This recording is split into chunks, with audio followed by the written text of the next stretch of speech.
Look at it.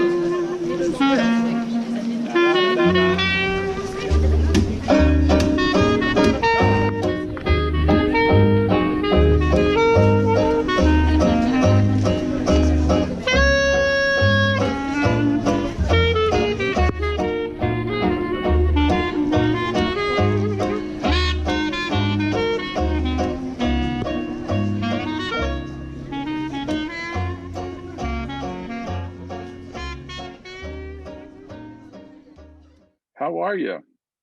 Hey, I just got in from a 3 mile walk that I do for 5 times a week. Mm-hmm. That's to try to help with the knee replacements that I've had. Ah, how long ago was that? That's been almost 2 years now. I had them done 6 months apart. The Oh, doctor both waited. of them. Yeah. Yeah, he waited until that was bone on bone. He says, no sense in doing anything until then. And Why? then Why is that?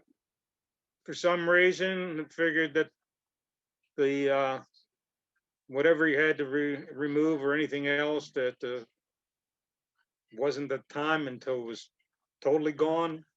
And then that's when it called for it to be, yes, you got to do it. Oh, It wasn't well, an accident or anything else. It was just arthritis and the grinding down. weren't you in a lot of pain? I was in enough pain that I went to see him to see what we could do. And he Yeah. said, yeah, well, you're going to be due new knees. So Well, did your x-rays have a little black between, I can't do it, between your bones, your femur and if I remember you that there had was some some. space? Mm-hmm. Well, yeah. So did you have full replacement? They cut off the ends, shaped the balls, Yeah, and put in a plate? Yeah, that's I had a good surgeon and I had one done. I had my right knee done, but fortunately my left knee hasn't been giving me any pain at all.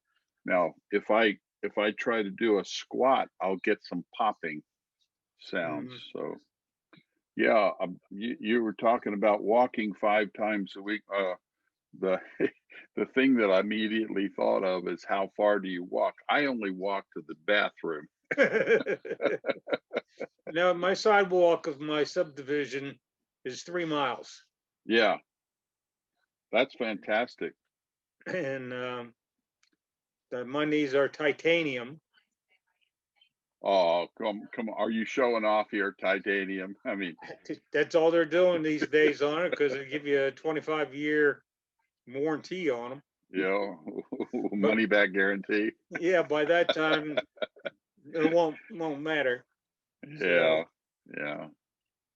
right Well, now they're just stiff, and my doctor says give me some ointment to try. But other than that, she says the flexibility of my legs, the rotation, everything. She says it looks great. She doesn't understand what stiffness is, and she says maybe it's another problem somewhere, maybe your back or whatever. And I said, well, I do have back problems. I get how does shots. how does the stiffness manifest itself? Stiff all the time. No, no, no. What is stiff? Muscles or the joint? The The whole tendons? area, the whole area on top of the knee cap. Really? Yeah. The kneecap. Hmm. They usually what I recall, if you have your what is it, the femur and the patella sits here, they pull it off to the side and then The shave shave the ends. On mine, Yeah, they cut them off and they put on a titanium claw like a ball and and claw. a titanium ball, and Yeah. it's in the joint.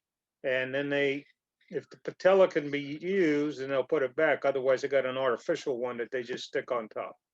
Mm. Yeah, how do they attach that to the ligaments? I Are they think they able to just sew it on? uh, Staples? they don't really tell you how. stays in place, but they just put it right back in Yeah, where the old one was. because the patella is held on with ligaments from the top and um, well, ligaments from the bottom. Yeah, well, all that thing is moved, you know, they make the cut all right, and then they pull the skin and ligaments and everything, muscles, tissues, everything to the side. Right. And then he takes a saw and cuts the two bones. Then he Mm. adds on the titanium pieces. He actually hammers them on, Yeah. and then they Yeah, put they have everything. they have a long spike that goes down inside Yeah, to hold it in place. Yeah. yeah.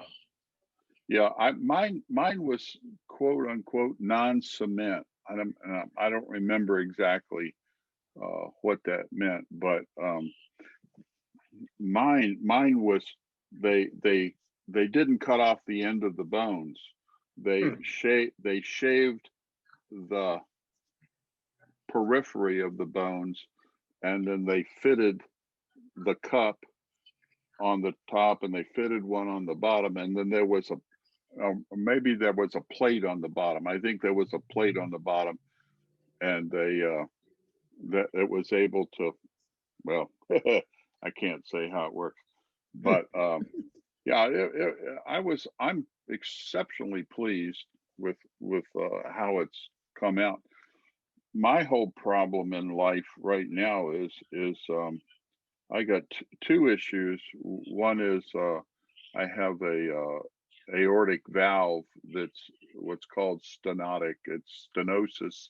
It's got calcium deposits and getting crusty and brittle or whatever. And so the opening is supposed to be 3 square centimeters, and mine is approaching 1. And the opening, when it reaches 1 square centimeter, that will do something about it.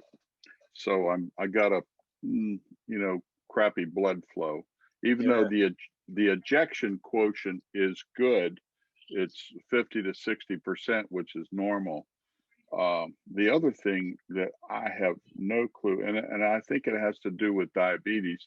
I have neuropathy in all 4 limbs, and it's manifest itself in my feet. So I don't want to walk. You know, Yeah. it's huh.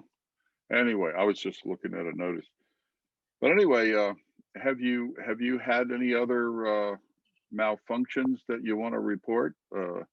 Just basically, like I said, my back, I have arthritis in the back, and I get shots, cortisone shots. Yeah, yeah. Three of them, and over a 3 month period, and this would be my second go around. Hmm. Have you had any uh, spinal operations or anything like that? No, my Oh, my that's wife's good. had my wife's had operations on her back. Yeah, my wife has had two. She had she injured her foot. She fell and was crawling and bent her foot back, and there's some, I can't remember the metacarpals or metatarsals, Hmm. but the bones of the feet are very strange because right in here, I have to go right in here. They're pairs of bones that are just connected by ligaments, Yeah. and it's called the Liz Frank ligaments. Anyway, it was really painful. So the doctor sliced her open, drilled the two bones together with screws, and put plates on top and screwed them down. Ooh, man. Anyway, um, she had to have it done twice because they one or more of the screws broke, Whoa. and they couldn't take them out without messing up her bones.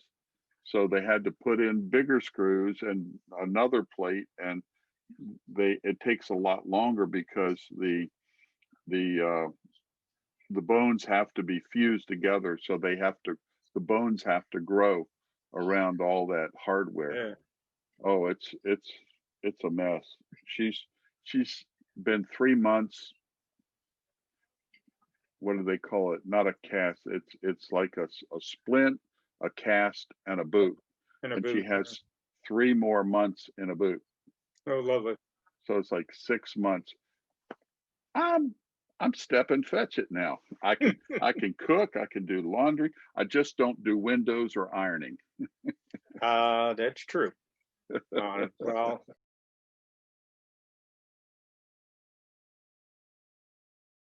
I iron my uniform shirts every now and then because I like them till we got cleaning, and then we told them to extra starch the Yeah, yeah, shirts. yeah. I was listening to some comments by one of my military friends, and they were talking about a very what we call strack officer in our unit, and they said he broke starch 3 times a day. And I remember, I don't know, were you in the military? Do you have to? I was in the Marine Corps down in boot camp in Paris Island, That's right. and Well, our DIs had us. They took one set of fatigues away from us, and yeah, one whole set, and then they made us take our web belt and right. take toothpaste and scrub them when we were in the showers, so that would bleach them, so that when it came to graduation day, they would be lighter in color and making you really look sharp. I'm sorry. I was looking to see if we had a clock on us, but we don't. We will not run out of time. We can talk as long as you want. So what I heard you used toothpaste and scrubbed something. What were you? Web belt. Oh, the web belt. Yeah. Okay. The And every utility day, belt with grommets in it. No, they were just, they had a brass end, and then the buckle snapped on. Okay, it was like trouser belt. Yeah, and we Yeah, took okay, I know what you're talking about. and every time we came into the barracks, we would go up to the sergeant's table and get a small cloth, a brass cleaner, and clean the brass Right. every time we came into the barracks, so that they would be nice and bright when it came to graduation day. But unfortunately, 2 weeks before I was going to the rifle range,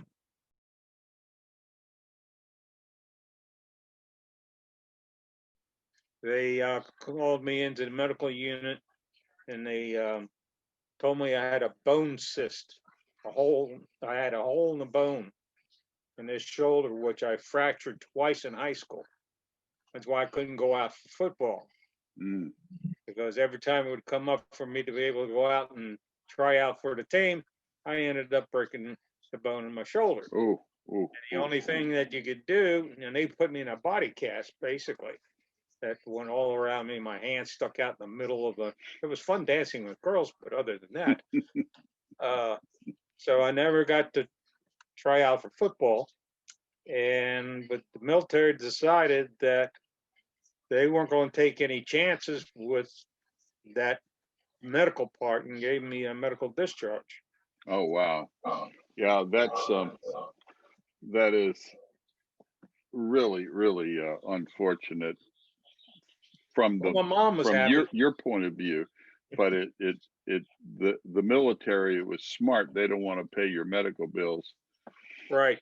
Well, I was embarking on the concept of breaking starch, and I can still remember, even though it was 50 years ago, trying to put my stocking foot through my trouser pant leg. I literally had to pull and jam. Sometimes you'd have to put your hand down there and separate it. And then you would go out in the heat and it looked like shit in about 10 minutes. I mean, that was with khakis, that was with we call them fatigues, but Yeah, not BDUs. But that everything's is different now. amazing.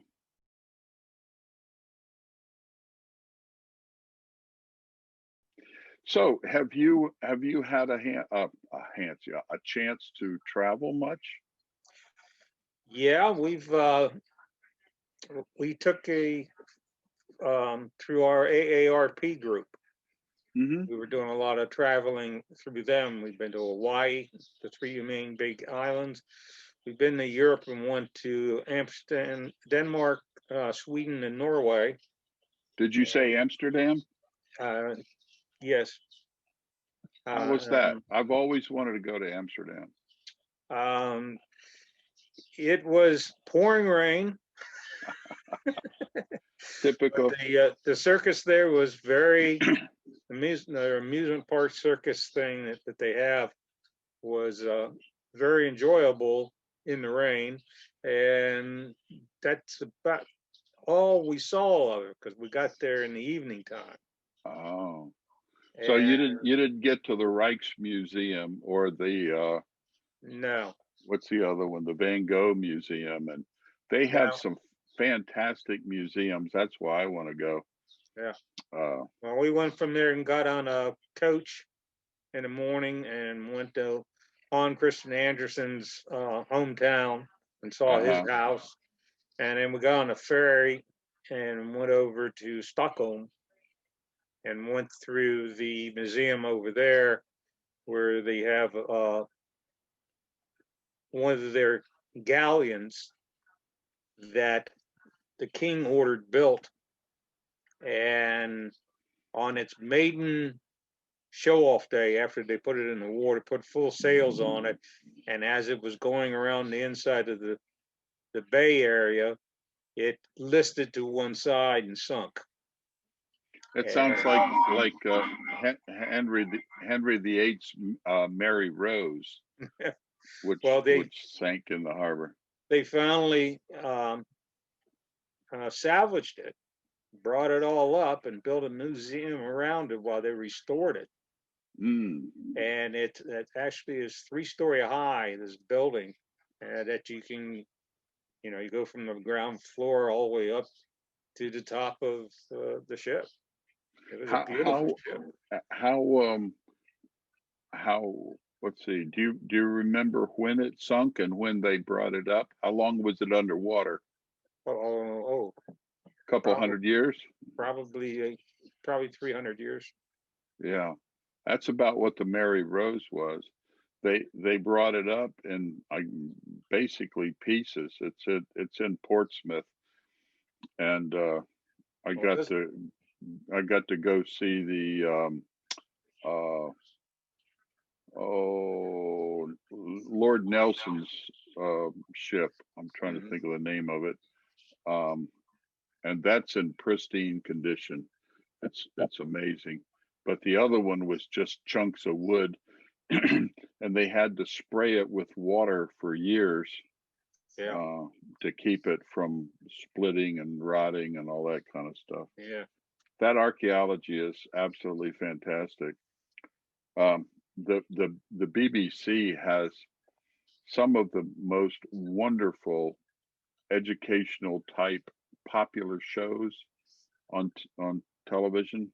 My wife and I subscribe to two subscriptions to Prime, and we watch almost exclusively British TV, which is kind of interesting. Yeah, I got several friends. One of them watches nothing but the British cooking shows. The baking show, right? Yeah. So, Yeah. The Great Bake Off. Do well, you cook?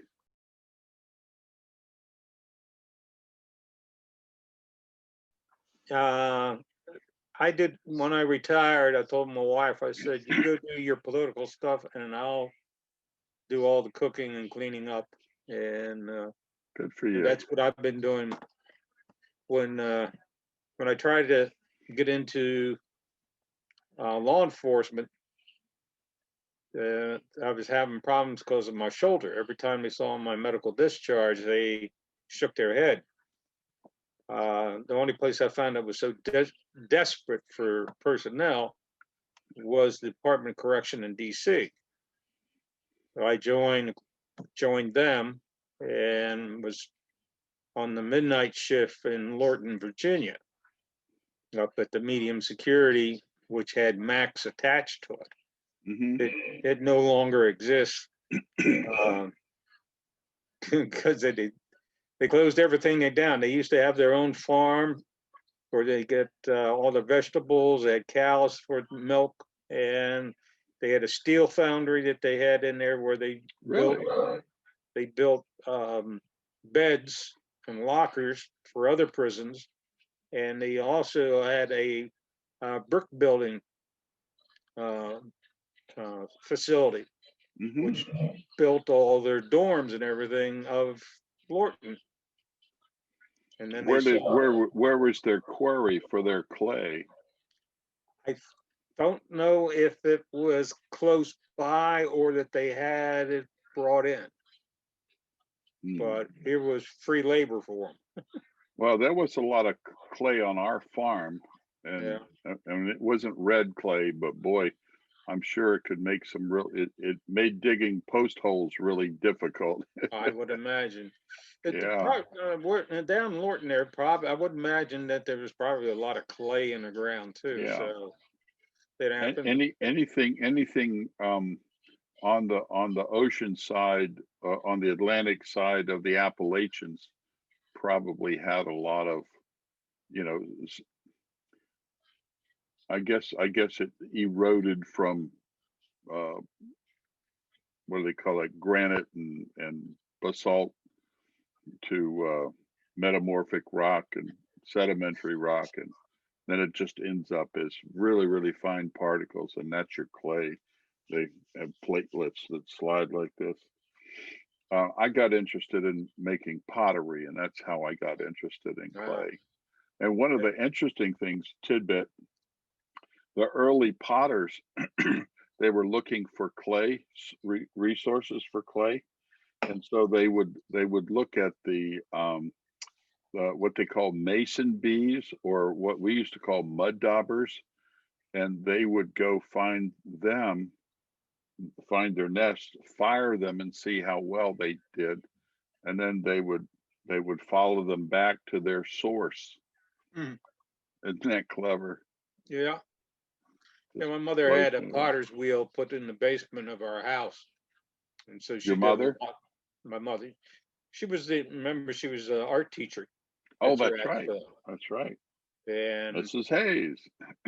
she also got a loom and did weaving, and actually Cool. made a coat made out of the cloth that she made for Well, my that's dad as a jacket. that's that's a lot of work. Yeah. That's Well, a lot of work. she enjoyed doing all that stuff on it. It's just unfortunately she died of cancer when she was 57. Ooh, yeah, cut short. Yeah, That's not very good. short. But she did get Well, to see her only grandchild.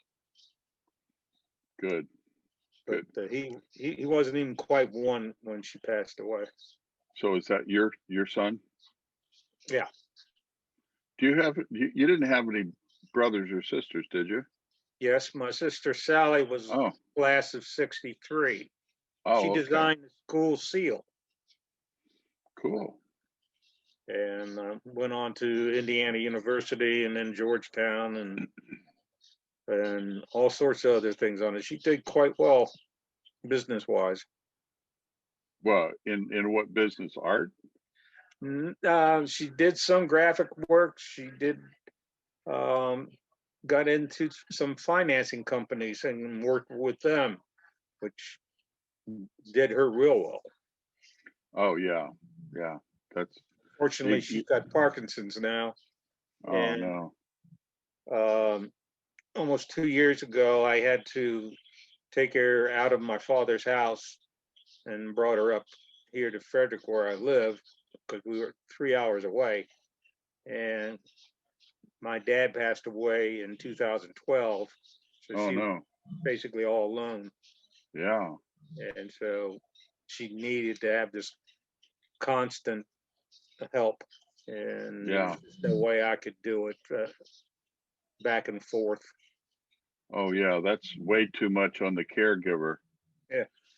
Yeah, we had my older brother Bob here in 2015, starting in June, for hospice. He was living alone in a house that my father owned here in this county. And so we brought him here and gave him a bedroom and waited on him hand and foot, but we slapped his wrist every time he wanted a cigarette. But we gave him the patch. So yeah, we have some. He passed away the 31st of October. Ooh. So we're coming up to an anniversary here. Yeah, that's yeah, it's really fascinating to me how we of a certain age go through similar experiences. Yeah. Medical, dental, health, caregiving, you know, retirement, and all the travel. Just amazing. Just amazing.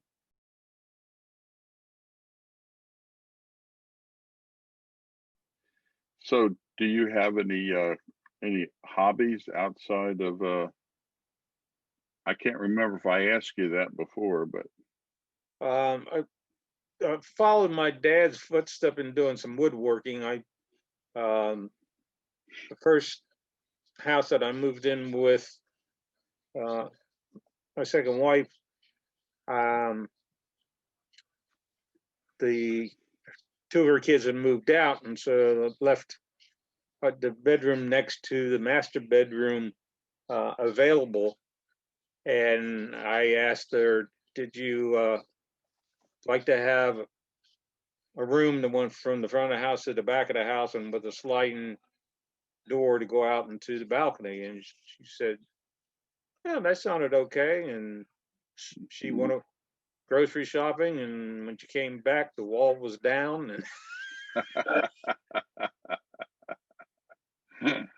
and I was busy building her a big suite and a big deck across the back of her house, and then I covered part of that to expand an outdoor eating area.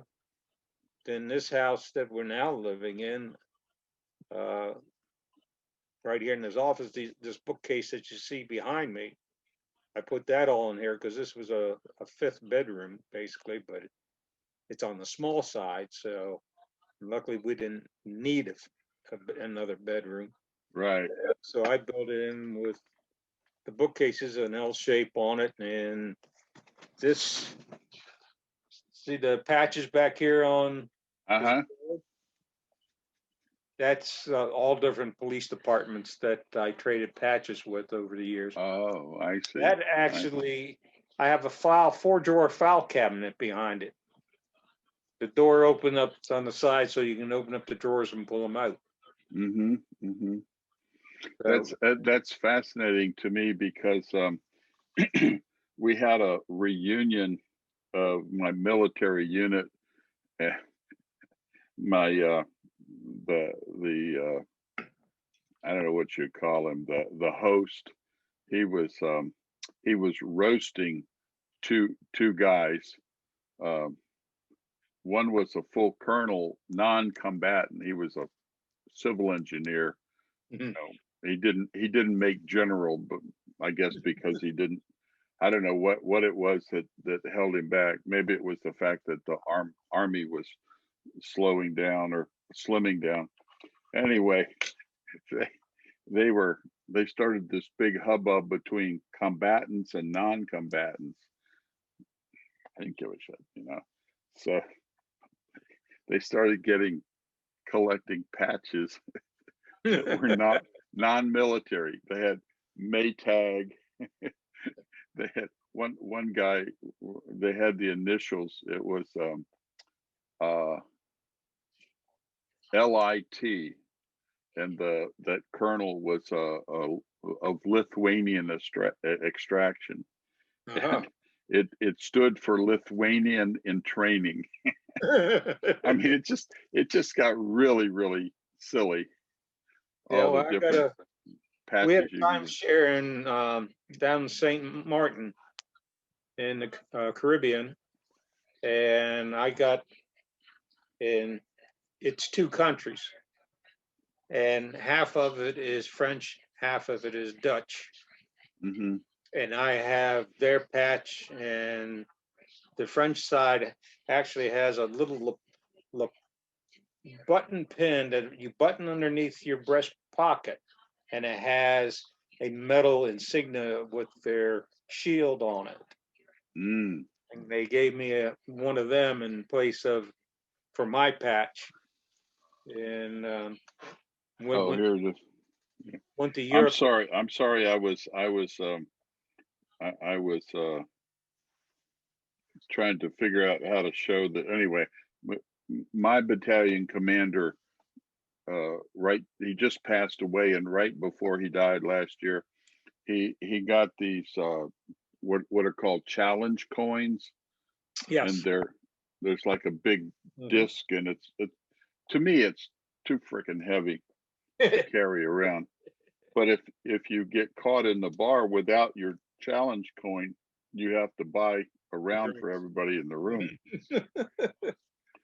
Eh, Anyway, he got pissed off at me because I complained it was too heavy, and but then I ended up with three of them, one to give to each of my kids and one for my wife. Uh, so it's kind of neat. I carry it. It's on my cell phone. Hmm. It's my wallpaper. Um,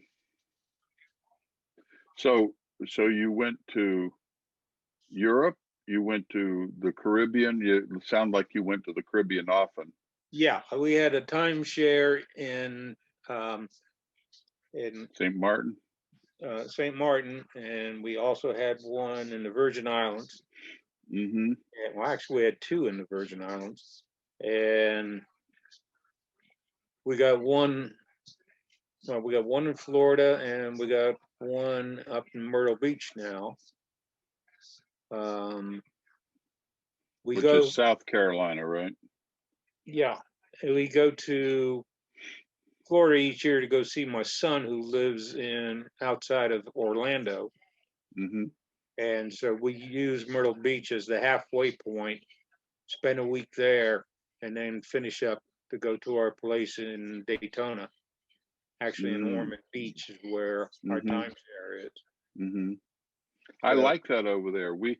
I live on the almost the Gulf Coast, uh, just north of Tampa, and okay. so our son and daughter-in-law lives in Apopka, which is just north of Orlando, and so we go over there, and then we spend the night, and then we drive over to the beach, hearing noises, and we just really love the Daytona Beach shores, Daytona Beach area.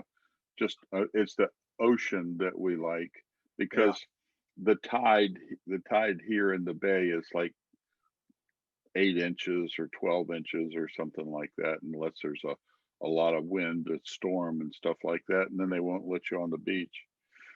But I love the dunes and looking at all the I guess you would call it ground cover. I used to work for Lee County, Florida, Parks and Recreation, in the construction division, and so we had a lot of landscape architects, and they would be, making sure that the dunes were held in place by certain kinds of uh, creeping plants and grasses and stuff like that, and building walkovers, and of course we had all the sea turtle nests and the sea turtle season and all that kind of stuff. That We was pretty. just, That was pretty interesting gig. the news just told us yesterday that they found nests and turtles in Ocean City for the Really. first time. And uh, as far as they know, for turtles being nesting this far north. North, yeah, Yeah, yeah. and they were Well, all pretty soon you'll be getting manatees. would be nice. So, No, I don't think so. I remember I got a scuba license and we were in Georgia, so we were nowhere near the water. So we went down to Panama City, uh, Panama City Beach, and went out in a boat, and it was just unbelievably warm yeah. water. Just it's like 80 degrees, and I Well, know one time we were in the Keys and I was coming up from the 80-degree water and hit a thermocline and it had turned 85 just like that. It almost caused me to throw up underwater. That was a little spooky. well, I got my certification here in Frederick after our first year down in the Virgin Islands. We were staying at Bluebeard's Castle, and we met a couple from California, and he was getting certified while he was down there. And I tried it out in the pool and stuff to see, and I said, I like this. And Hmm. I told him, I said, well, when I get home, I'll get certified and we'll be diving next year. And for the Great. next 25, 25, almost 30 years, we've been diving when we Super. meet down there for vacation. That's great. What do those islands have a gradual plane or do they have a wall? I heard that they have a wall that's very interesting to dive. We got the island of Saba, if you've ever heard of it, is off of St. Martin, and it's where they filled um, um, the Ape movie. Planet of the Apes. No, the King Kong. Oh, The second, either the second or the third version of it, mm, and it was done on Saba. They used that island as it, and there are no beaches. It's a mm. volcanic mountain that goes right into the water, Oh, and you you go over to it, and they get you out on a small boat. They go about 300 yards or more off from the dock, and you go over. wow. And I said, how deep are we going to go? He said, oh, about 75, 80 feet. I said, no problem. I set my alarm for 100 feet, and over we went. And I got down to a certain point. I kept hearing this weird noise, and then I looked down my dive watch, and I was at 105 feet. Mm, And I mm. said, ha ha, 80 feet my ass. This good. But it's because of the slope going up of the mountain. That's your wall that you're going up. And you're going from that depth and you're going up to a shallower depth as you get closer to shore.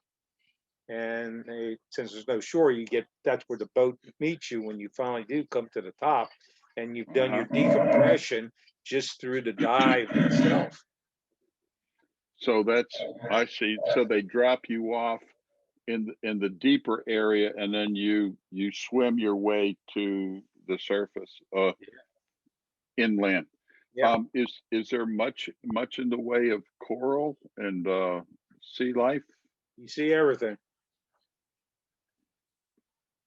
I mean, what are you talking about? Brain coral? You fans or?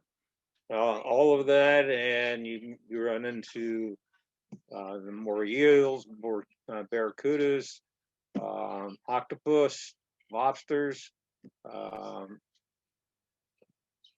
nurse sharks, um, sea turtles. Oh wow. I We dove on one wreck in St. Thomas where I was the first one down, and I'm standing on the wreck while the other waiting for the other people to come down in the top. and they were having problems. And I'm waiting and I'm waiting and I'm watching. And the next thing I know, here comes this sea turtle, right, floating right on in front of me. She never saw me because I was just standing so still looking up. And so I just swam over and grabbed a hold of her shell. And she was flipping me around like I was on a Bronco. Really? Yeah, I must have scared the holy crap out of her. Well, I can imagine so. I just I bought a facsimile of the first cookbook published in the United States. It's a little thin cookbook, and um, it uses the kind of type that has the looks like a double clef for music as a double S. You Mhm. know, it's crazy. The F and the S look alike. So anyway, I noticed that, and I haven't read it yet, but it says how to dress a turtle. I understand turtle is very delicious, Yeah, and that's why they make mock turtle soup. yeah. I I've never had it, but hey, you know, it's the early survival food. I think that's fascinating. I can't believe they let you go down without a buddy. Well, like I said, I had my buddy. I went. Oh, okay. I was just the first one down. The rest of them were still trying to get down out of the boat. We Well, had like six. was your buddy with you? Is the No, question. I was the only one down there at that Oh, time, wow. waiting for the rest Yeah. of them to come. I had an interesting experience in the Panama City area. We went out towards a some sort of a tower in the water, and I think we were down 60 feet, but it was just a sandy flat bottom, nothing there. You know, some fish, no big deal. And I saw this octopus, and I don't know how close I was, but the octopus got scared because it shot ink at me. Ah, And I thought that was cool. And then I've been fascinated by the intelligence of octopi. Uh, they are able to open bottles and climb inside, climb. You know, hmm. they can do all kinds of things that you wouldn't imagine. Just really fascinating. I've seen a Uh, couple of rays, and they are beautiful when they're going around in the water. have you seen them breach? Yeah. I think that I was out sailing with an older friend of mine. He was younger than me at the time, younger than I am now, but he was older than me at the time, and we went out on his sailboat in Charlotte Harbor in I, I guess it's Charlotte County or Manatee County. I can't remember. Anyway, we were sailing north and kept seeing this white flash that come out of the water. Couldn't figure out what it was. Then we finally learned it was part of the mating process. The rays were breaching the water. Show Uh, off. I well, it's kind of interesting. We don't learn much about animal behavior as kids. We don't learn about it in school, and Yeah. unless you live on a farm or you you're out in the woods a lot, you don't learn this stuff. But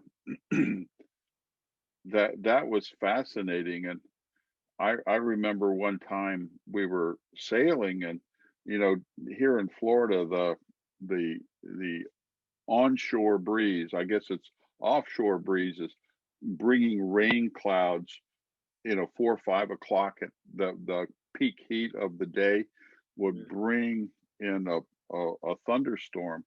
And we were uh, we were in Charlotte Harbor again, and my friend Gene said, "Hey, we got to pull in here because we could see the storm coming, and it came really fast."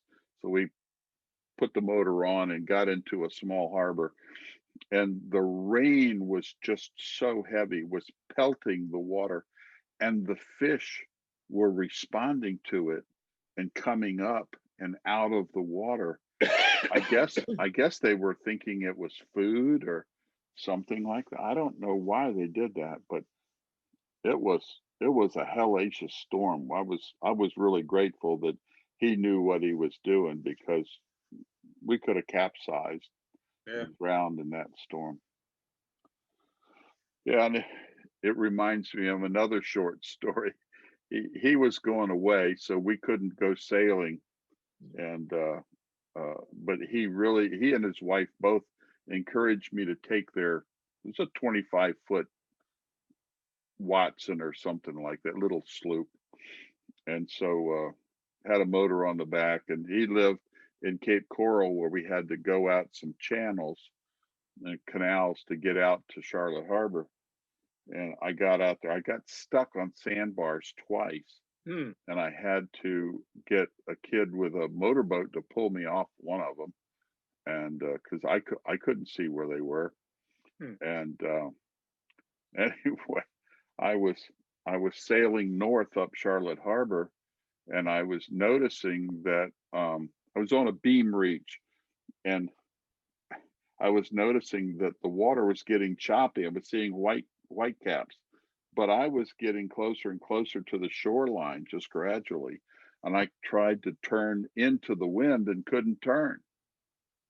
And I'm going, what the hell? And so this is crazy. So I said, wait a minute, I have an anchor. I can, I can use, well, I can get my bearings. I can figure out what's going on, get the sails down, start the motor and all that kind of stuff. So I threw the anchor out so I wouldn't drift into the mangrove. And then I decided, well, okay, I've got the engine, I've got the sails down. Now I can start the engine. I forgot to bring the anchor in, and I wrapped the Hmm. anchor rope around the engine, so I didn't have an engine. Then I pulled in the anchor and put it in the cockpit, and I couldn't use the engine, so I had to put a sail up. And the only way I could go was north because I was on a beam reach. And so, luckily, the only harbor that was there was called Burnt Store Marina, and I sailed up there. And it was getting towards the end of the day, like 5, 6 o'clock. So I I had the perfect turns, to get in, and I could get dinner. So the next day, I didn't have a bathing suit or anything. I just had to strip off into my underwear, go underneath the boat to check the keel. It was gone. Ooh. I I had broken off an 800-pound lead keel. Oh, it's when you have problems that creates the best stories, Yes. unless they're deadly situations, and then they're scary.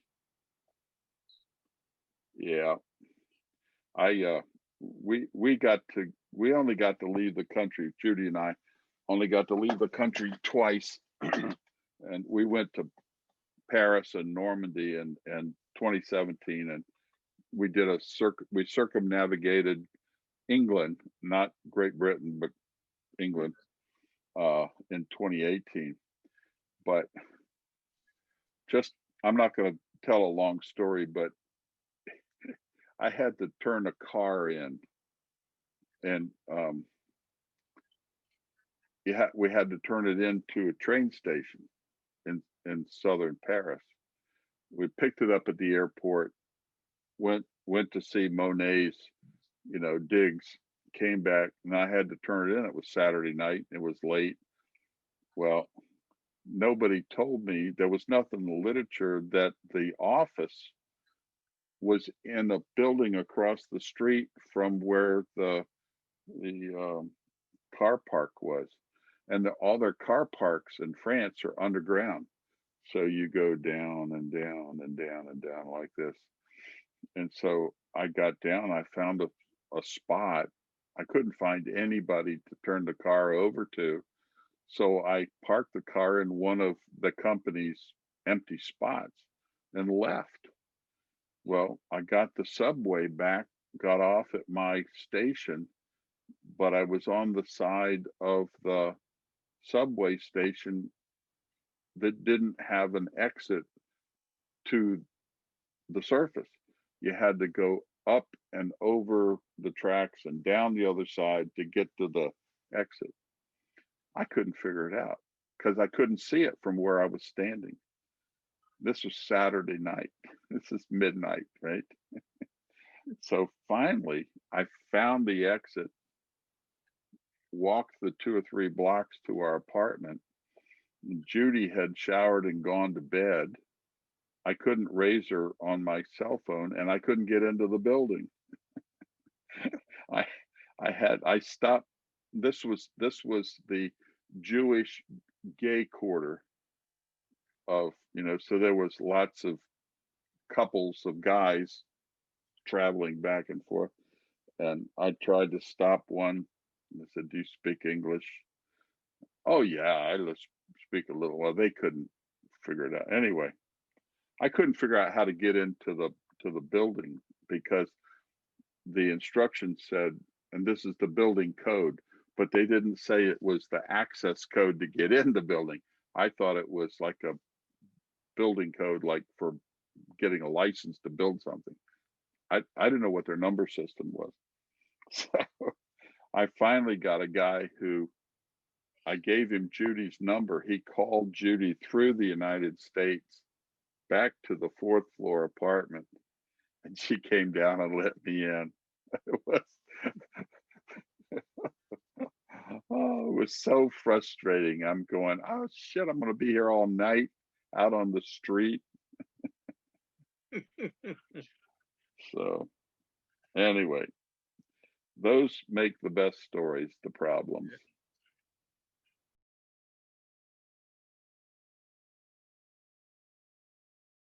Well, like I said, when I was trying to get into I was in corrections, but I also applied for the police department in PG County and the sheriff's department, and I got it. I got accepted to the sheriff's department in PG County, but I worked in their detention center. That's where you first start out in PG County. And I also had an application in with the sheriff's office in Montgomery County, but they had a freeze going on. And so I was there for about 6 months, maybe longer. And the freeze opened up, and I was able to get into Montgomery County. Montgomery County had a question about my shoulder, and I said, if PG County Sheriff's Department hired me, how can you say I can't be a sheriff in Montgomery County? And they reviewed that and said, you're right. And so that's how I got into Montgomery County Sheriff's Department. How did you end up in Frederick?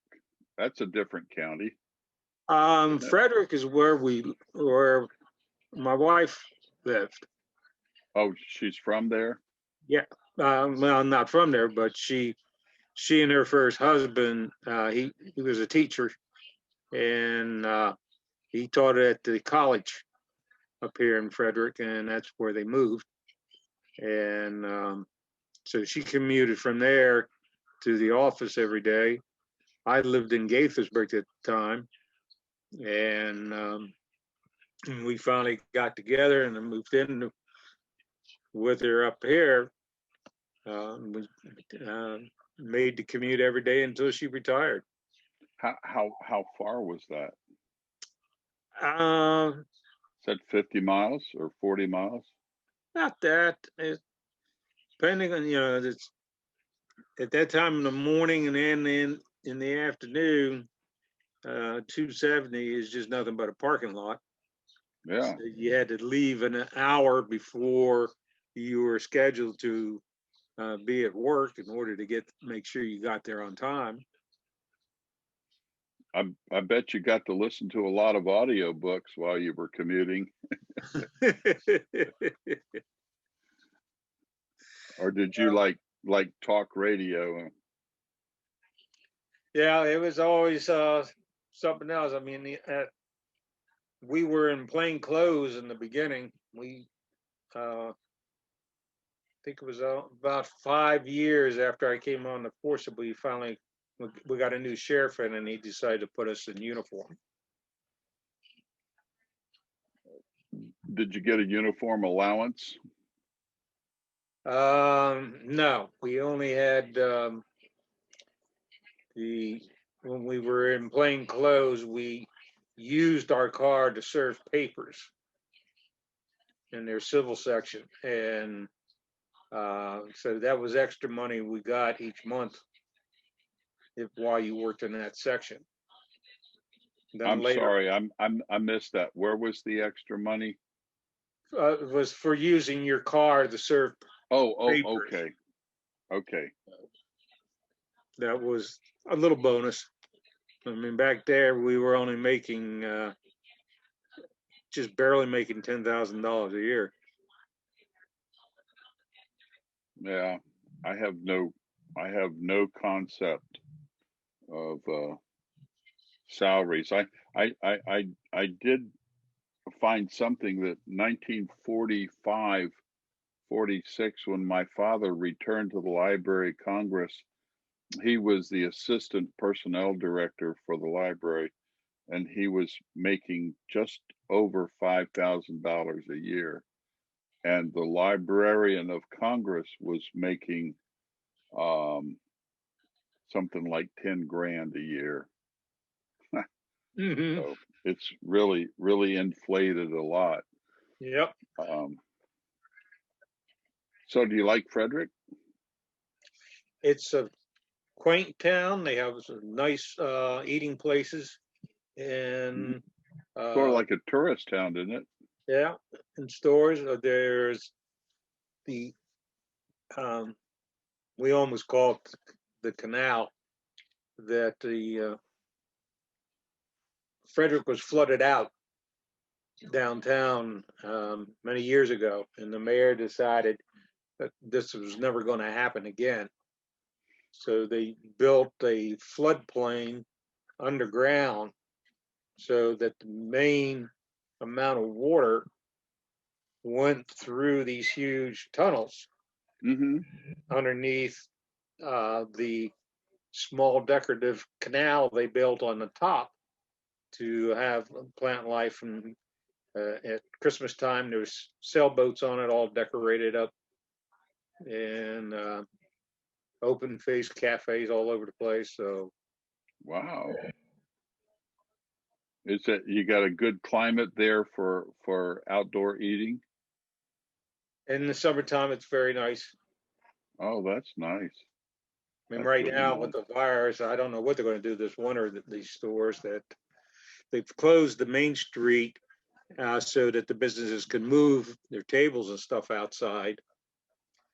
But you know, as soon as winter comes, they got to move the tables back inside, and depending on how many people there are going to be allowed to put in, who knows what businesses are going to be still here. Yeah. Yeah. Wow. That is amazing. I don't know, we've driven through there. We have some friends that live there, and um yeah, it sort of reminds me of a Civil War era village. I know they have reenactments and stuff like that up there. You're real close to Gettysburg. Right. And there was a battle called the Battle of Monocacy, which is just south of the city, Hmm. uh, next to I the Monocacy River. I stopped on that bluff, that Yeah, car park area where you could look out over. right. I didn't know any history then, so it didn't stick with me, but I remember the view. Well, for Yeah. Civil War history, that's where um, um, my gray hair when the Confederates marched through Frederick and she was waving an American flag out the window and they were ready to shoot her. And I wrote the poem about her telling them, shoot this old gray hair of mine and Right. for growing our flag or whatever. So her house is here in Frederick. Do you remember her name? I don't. Not right offhand. I want to say Molly Pritchard. Molly Pitcher. She's Civil War, the Revolutionary War. She would carry the buckets of water Yeah, to cool down I the don't. cannons during battles. The Hessian barracks are here in Frederick, where the German troops who fought with the British were prisoners were kept. Mm-hmm. And yeah, there's a hospital museum here covering the Civil War. There was another battle just north of the city, and as you say, we're only a half hour from Gettysburg. Yeah. My wife, my current wife, and I went up to King of Prussia outside of. Well, we went to Philadelphia. Went to King of Prussia to visit a former XO, and then went over into Valley Forge. And never made it to Valley Forge. Got to Philadelphia and went to Constitution Hall and saw the Liberty Bell. Yeah. Who was the one that the lady who made the flag for Betsy Ross. The Betsy Ross, yeah. There was a thing on a British quiz show about Washington wanted her, I guess it was Washington, wanted to make an American flag and wanted 6 points on the star. And she said, well, let's make it 5 points because we can do that with one cut. She had to make all those flags, and I guess that made a lot of sense. Well, a seamstress would know. Yeah. Well, it was something about how you folded a piece of paper so that you could cut it in such a way that, I mean, if it was the right dimension to start with, you could fold it and then make that one cut. And I still haven't figured that one out. That's cool. I'm gonna have to cook dinner for my wife. She can't fend for herself because she's on a, what do you call it, a knee scooter. She's wearing a boot. She can't stand up for a long time. So I have to go get her slop out. I got to go get dinner prepared also. Yeah. Well, nice it was a pleasure. Thank you, Gary. Yeah. We'll see us some other time then. Whenever else, I might have to change my walk time on Thursday so I can make sure I can be here. I mean, if you can't make it, tell me when you can make it, because when there's two of us talking, there's no time limit. That's great. Yeah. No problem. All righty. Take care. You too. Bye-bye. Bye-bye. Look at it.